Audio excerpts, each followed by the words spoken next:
Happy Mother's Day and blessings to all the moms out there. How has your week been?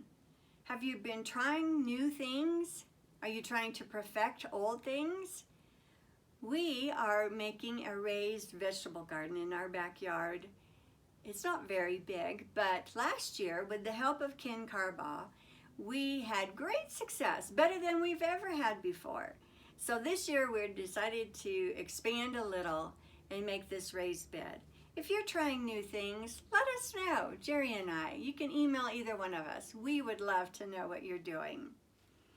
I've been studying the book of Ruth. Let me read you the very first part, the first 5 verses. In the days when the judges ruled, there was a famine in the land, and a man of Bethlehem in Judah went to sojourn in the country of Moab, he and his wife and his 2 sons. The name of the man was Elimelech, and the name of his wife Naomi, and the names of his 2 sons were Mahlon and Chilion. They were Ephrathites from Bethlehem in Judah. They went into the country of Moab and remained there. But Elimelech, the husband of Naomi, died, and she was left with her 2 sons. These took Moabite wives. The name of the one was Orpah, and the name of the other Ruth. They lived there about 10 years, and both Mahlon and Chilion died, so that the woman was left without her 2 sons and her husband. The book of Ruth tells the story of a woman named Naomi, her 2 daughters-in-law, Orpah and Ruth, and a wealthy landowner named Boaz. At the beginning of the book, disaster is piling up for Naomi. We are meant to feel shock at that something this grievous could happen to anyone, so undeserved, so unexpected. But there are times that we can feel the same thing. We can relate. There are times when some of our pains seem unbearable, some of our circumstances so unjust, some of our questions stay without answers. Faith, we are to learn from Naomi, means sometimes a willingness to leave questions in God's hands, who has proved himself trustworthy in the past and will again in the future.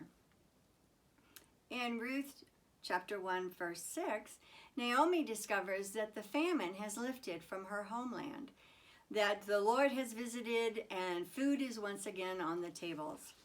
So she decides to go back to Bethlehem, and she takes her daughters-in-law. Somewhere along the road, Naomi decides that it would probably be better for her daughters-in-law to go back to their homeland, to be with their people. And so she tries to convince them that no matter what she does, she cannot provide for them. She cannot provide a husband so that they can have future families.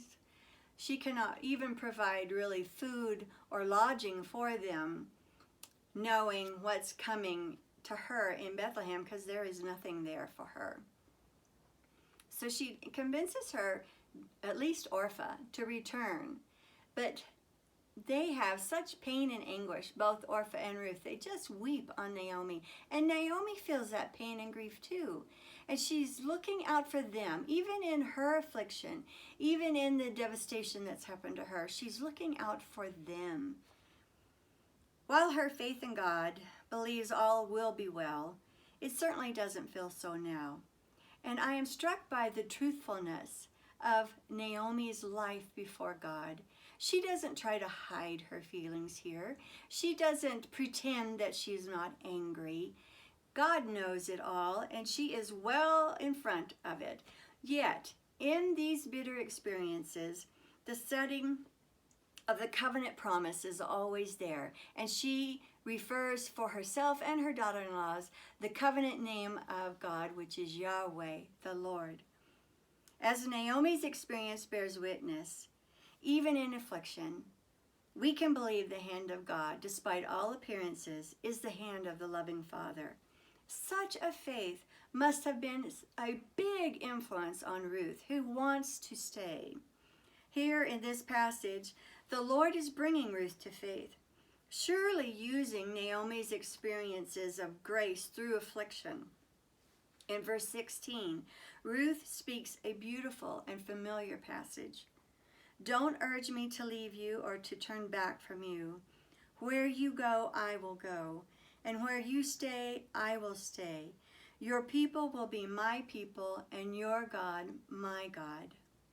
Naomi's faith in Yahweh must have been so effective, even in the adversity, that Ruth is now able to exercise faith herself in Yahweh and become one of the covenant people.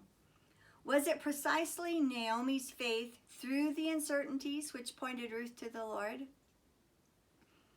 How often the Lord uses the experiences of his people, especially in times of affliction and difficulty, in pointing others to himself.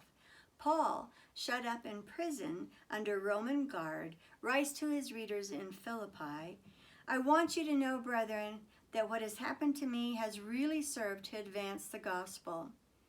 Through Paul's suffering, the church was stirred to new devotion, and Christ was preached. I encourage you to read the book of Ruth. It comes right after Judges and right before 1 Samuel. It's only 4 chapters. But for such a small book, it has amazing lessons and introduces us to the kinsman redeemer, a foreshadow of Jesus. But for us today, what can we learn from this first chapter of Ruth? 1, God is trustworthy. He loves you. He has a plan for you. He knows what you're doing, when you're doing it. He is there for you. He is trustworthy. 2, we can be honest with God in our feelings. He has made us. He knows our emotions. He knows everything that we're thinking and feeling. Be honest with God. And 3, God can use our testimony, even in times of affliction and difficulty. Stand firm in God. Be kind and gracious. You never know who's watching. God bless you all. Have a great week.